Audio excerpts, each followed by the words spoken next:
خواب بینم. شعر از حق نظر غایب آهنگی دوست مراد علیوف اجرا میکند عبیدالله صابروف.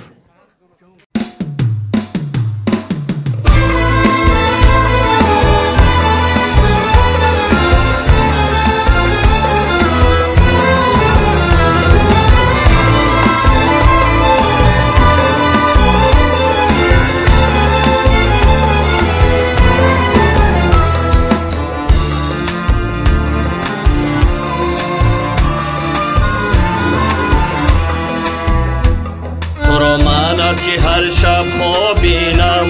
چرا باید تو شبها نشینم تو را من از که هر شب خواب بینم چرا باید تو شبها نشینم گل روی تو را هر لحظه جویم بر کس قصه عشق تو گویم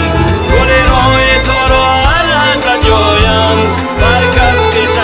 عشق تو گویم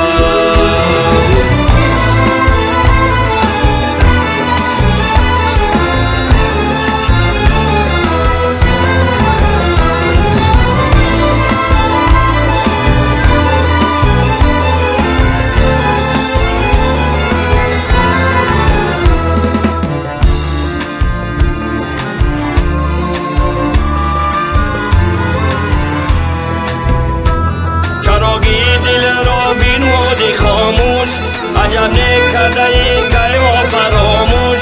چراغی دل را بین مودی خاموش عجب نکرده ای که ما فراموش کجا دانی ولی من در چی حالم به یادت بندین فکر و خیالم کجا دانی ولی من در چی حالم به یادت بندین فکر و خیالم